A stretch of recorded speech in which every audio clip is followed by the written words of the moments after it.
It's a city where anything can happen, so what could go wrong or right as I hit up LA Unscripted from Santawari Restaurant in Toluca Lake.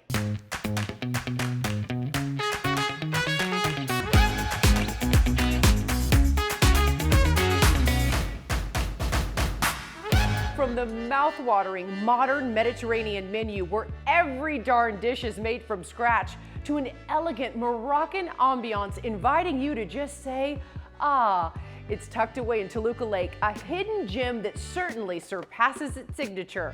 Hi everyone, I'm Dana Devin and welcome to Santawari, your new sanctuary. So I'm sure you've driven by this plenty of times on Forest Lawn and hadn't known that we were in here.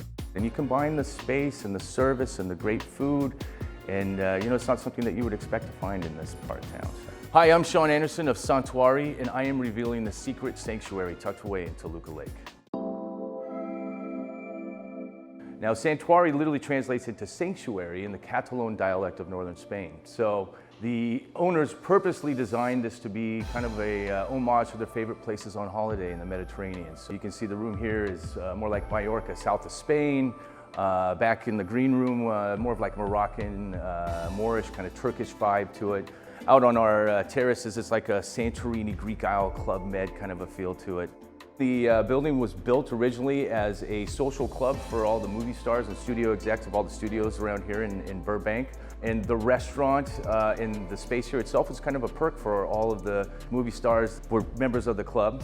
And then over the years, the building went public. In 2019, we did a 2-year remodel, and this is what you see as Santawari was born.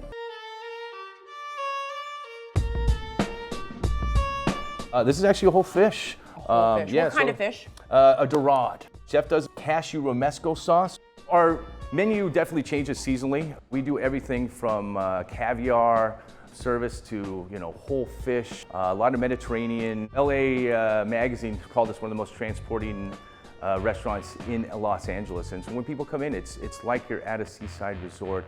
Very approachable elegance is what we like to call it.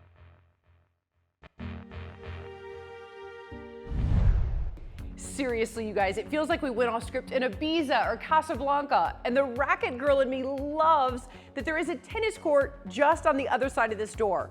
I also love this next dare, and I sliced it, or I guess you could say, I iced it. I dare you to come experience Remedy Place and try our 39-degree ice plunge. Hey, welcome to Remedy Place. I accept your dare. I just came from tennis and I want to treat all of my injuries. Let's fix everything. Let's go. I'm so excited. Remedy's the world's first social wellness club. So it's a whole entire club centered around holistic self-care and one that's made to enhance your health and your social life at the same time. We have everything from hyperbaric chambers, infrared saunas, breathwork ice bath classes, cryotherapy, cupping acupuncture, chiropractic, lymphatic drainage massages, vitamin IVs, vitamin injections. It really just became a natural substitution for people's meeting spa or their date spa or where they went after work to unwind instead of going to a happy hour. What we're really trying to instill is a thing called social self-care. Kind of like the fitness industry did with group fitness, bringing people together, we want to do with healing. Okay, so what are these? These look like alien pods. These are our hyperbaric chambers. Okay. So hyperbaric chambers is an oxygen therapy that speeds up every biochemical healing process by delivering 50% more oxygen to every single cell. Think of it as simple as like jet lag or hangover, gone in an hour.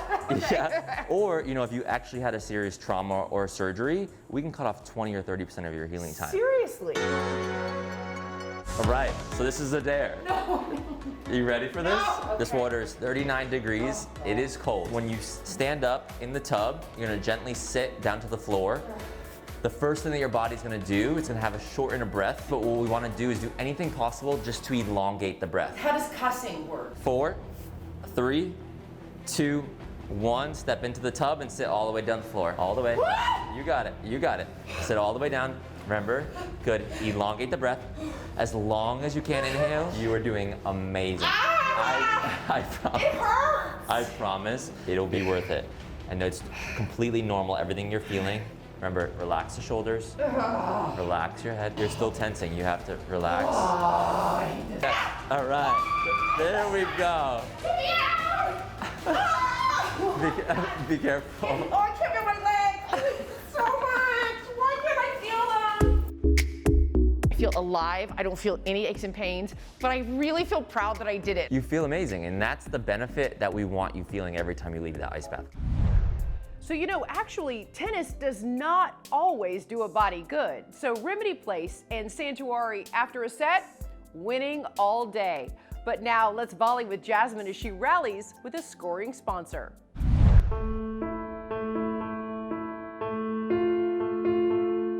Skid Row, like I say, it's like no other place. The first thing that normally happens to somebody down here is you get your shoes stolen. First time you go to sleep, you wake up, you don't have any shoes. Welcome to Skid Row. I was working as a charter bus driver. I was a husband and grandfather to my grandchildren. Just basically living a normal life, being a good provider. I lost both my parents within 6 months of each other, so I used drugs and alcohol as a coping mechanism. Eventually, I wound up here on Skid Row. There's no greater need, I think, in Los Angeles than recognizing this human tragedy of at least 67,000 people every night, men, women, and children, mothers, brothers, fathers, children, every night who have no place to put their head. I'll learn how to sleep on a hot, jagged rock if that's all I have to sleep on. And you give me a brand new Sealy Posturepedic, offer it to me, brand new, and I won't get off the hot, jagged rock. Our target population is anyone who is homeless and needs help and wants to find that life that they don't know is waiting for them out there. We want people to come to us, regain their dignity, regain their self-respect, regain confidence in what their capacity is, what their potential is. It's hard to break the cycle of being down here. I was across the street at a church having a cup of soup that morning, and I just had a conversation with my wife, and she says, "Honey, where are you?" And I told her San Pedro and 6. And she says, "Do you know you have a whole home out here? You have a job that you can still go to. You have a refrigerator full of food and a closet full of clothes." So a couple hours later, it just kind of dawned on me. Ex-convict, homeless, drug addict, alcoholic, but that's not who I am. The Midnight Mission is the oldest continuous operating homeless service provider in the city of Los Angeles. We were founded in 1914, and we were founded as a soup kitchen. So what makes the Midnight Mission so special in your opinion? Well, the Midnight Mission is really a Los Angeles treasure. We've got a school, we've got a career center, we have health and wellness, we have mental health and physical health here on site. 25 people coming into the program. Yes. That's super. How many of them had substance use disorders that went into recovery? So Thomas is an individual who came to us from the street, participated in our programs, and when he graduated from our recovery program, he wanted to give back. I remember when people used to hate to see me coming because I was in my addiction. But now everybody just glad to see me, the people I serve out there, I have passion for them. And the Midnight Mission just provided me a platform in order to do what it is that I do. So how can people participate in Giving Tuesday? Giving Tuesday is a way for everybody in the country to participate in helping organizations like the Midnight Mission, the charity of your choice, do more good in your local community. There's one thing I realized when I was in my normal life is that when I saw somebody that was homeless or suffering some kind of trauma, that I wasn't but one calamity, one bad decision, one drink, one hit away from where they are. I just turned 62 last week, and it was a special birthday out of all of them, because I really looked at myself, and I've been through the fire. Once I suffered, got pure gold, I got peace today. Thanks to the Midnight Mission.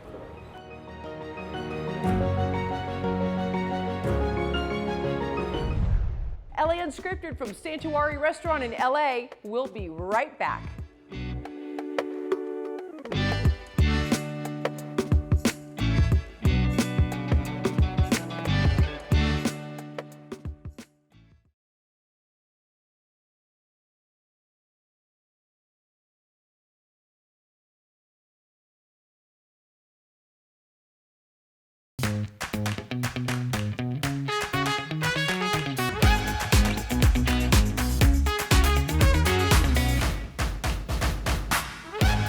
everyone. Welcome back to LA Unscripted from Santawari Restaurant. I'm Dana Devon, and what an LA oasis we found for you. So we started LAU to uncover local hidden gems like these. I discovered this secret sanctuary on TikTok, and trust me, for lunch or dinner, it is worth the double tap, heart emoji, reservation, and cheers.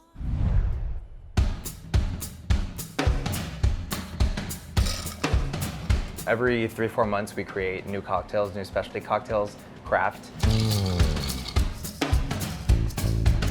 A prickly pear paloma. Give it a little tap, so it locks in there. Okay. Everybody has a different rhythm. Garnish it with a little bit of rosemary. Oh, it smells so good. Oh, that is so Isn't that refreshing. Yep. Never ever heard of a drink with popcorn in it. What we're gonna be doing today is an infusion with popcorn and whiskey. So we're gonna be tossing the popcorn right in there. Here's the popcorn whiskey. Popcorn whiskey. Oh my God. How pretty that is. That's like a commercial right there. Okay. Mmm.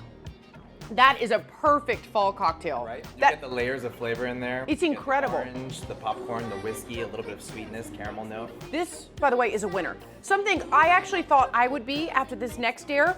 Good thing I have a cocktail in my hand for this replay.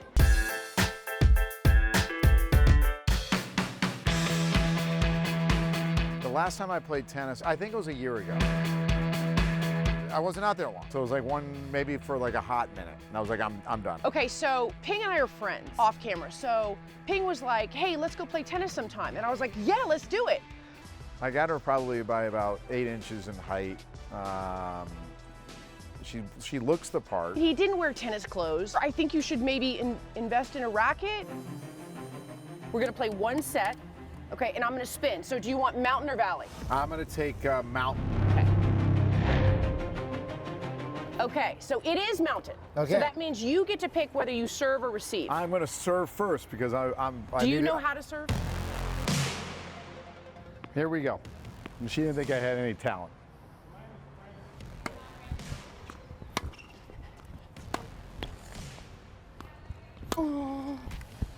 Okay, that wasn't good.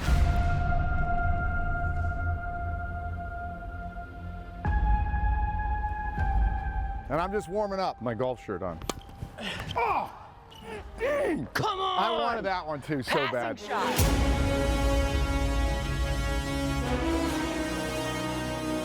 You are down 0-5. Less talking, more tennising. Match point for me. Do I make you run for this? Let's see if you got it. Oh my God. That's it, 6-love, I baby. cannot believe this. He's a shark. He totally lied. You call me up anytime that you want a rematch, I'm going to the pool. Hi, Virginia. Wow. Hello, beautiful one. I'm doing good. How are you? I'm okay now. It's nice to meet you. 8 years later, people still remind me of that series that we did and literally sent me emails. Because of you, I decided to find my parent. Did I have a biological mother out there? I'm 52 years of age, and I had been wanting to do this probably since the day I found out that I was adopted. Maybe I'll go ahead and find them on my own. Maybe they'll just pop up on a webpage. I wrote in, find my birth parents, and up popped a webpage, birthparentfinder.com. We are a national company, but we have a lot of clients from California, and records are easily accessible in California, for me at least. At 7:15 in the morning, I'm in my office, and the phone rings, and it's Jay. And Jay says, Tom, are you sitting down? And I said, yeah, I actually was sitting down. He said, no, Tom, I actually need you to sit down. And I said, okay, Jay, I'm sitting down. And he goes, all right, we found your birth mother. 3 years after they gave me up for adoption, stayed in love, got married, stayed married for about 25 years, had 2 more children. I never in my wildest dreams figured I'd have a full brother and a full sister. And we all grew up 20 minutes from one another and went to the same schools that I went to. And so Jay is having conversations with both of them. I'm not connected with them yet.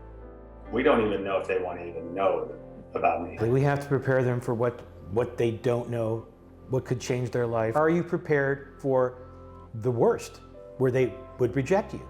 Because you were rejected once, and if you get rejected twice, that's a real bad feeling. So my mom and I started to text, and we made an appointment to have our first conversation on the phone.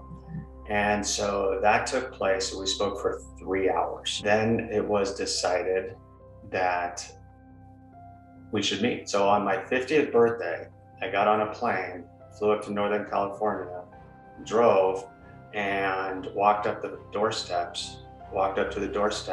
and met, hugged, and hung out, had dinner, and spent the night at my biological mother's house. You can't describe it. We sat there and stared at each other like two cats, sizing each other up, praying on, or just hanging on every word that someone was saying, because we sat the same, we talked the same, we used our hands the same. It was mind-boggling. And then 2 weeks after that, I met my siblings.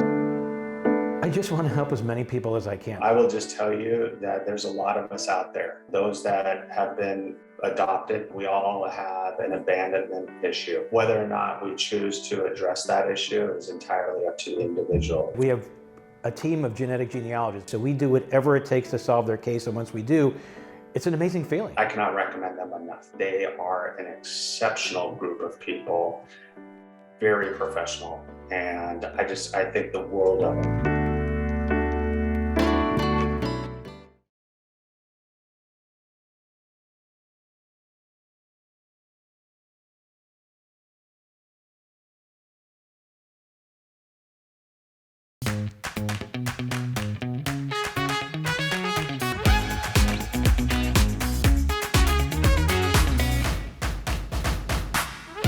Location, location, location. It's everything, right? And when you go off script here at Santawari, you'll find out it's as rich in delicious dishes as it is in Hollywood history. It's adjacent to the tennis club, so they built a lot of tennis courts in the 70s. Of course, all the celebrities played tennis. So it was Clint Eastwood and Johnny Carson and Farrah Fawcett. Now that's dishing out some celebrity scoop. And speaking of star power from the 70s, how about our king of cool, Steve McQueen?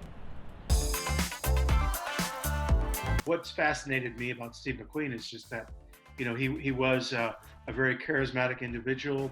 He kind of represents, to me, kind of a lost American icon that you don't see anymore, a guy who's not very politically correct, a guy who did things his own way. It's called Steve McQueen in His Own Words. The reason why I did the book was because many, many biographies have been written about Steve McQueen. And Steve McQueen almost did a memoir on his, he was trying to do one on his deathbed, and it didn't happen that way because he had advanced cancer.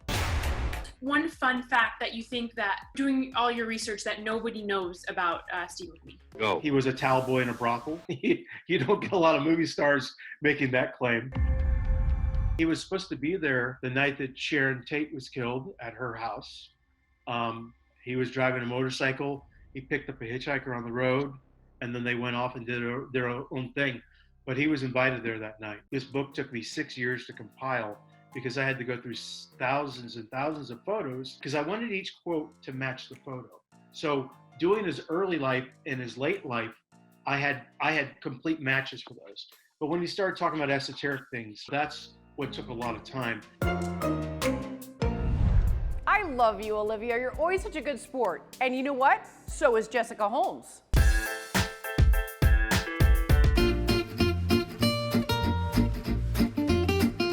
Today, I thought, okay, what's a good soup to go with my all-time favorite sandwich, the Reuben? And potato leek soup actually was one of those soups that kept popping up. And I cut up a bunch and peeled russet potatoes. I think I had 8. And then in that bowl right there, I have a couple of leeks. So I've got some butter browning, a little bit of olive oil, and all of our leeks go in. There's like a tablespoon of butter, a little bit of salt and pepper. So our leeks are nice and soft. I'm gonna put in a clove of garlic whole. Potatoes going in, lots of potatoes. So a really nice fat pinch of salt. So that's gonna go, and then to that, vegetable stock or chicken stock. And I'm gonna use chicken stock. The lid goes on, bring it up to a boil. I'm gonna make a California Reuben using some sliced turkey and all the other things you know and love about a Reuben. Also when it comes to bread, but I have a dark rye. To make a good Reuben, you need the Russian dressing. So for me, I just do the mix of ketchup and mayo. Mix that together. Swiss cheese, of course, slices of turkey. We've got drained sauerkraut. I'm gonna add our dressing.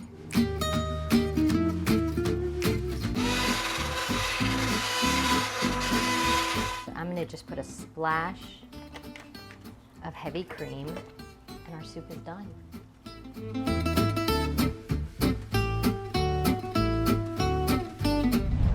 Okay, did you guys have as much fun as I did? Well, thank you so much to Santawari Restaurant for letting us go all script in your incredible city sanctuary. It's my new favorite escape. But where will we be next? Send us ideas, because this is your show. We'll see you next time. Mwah!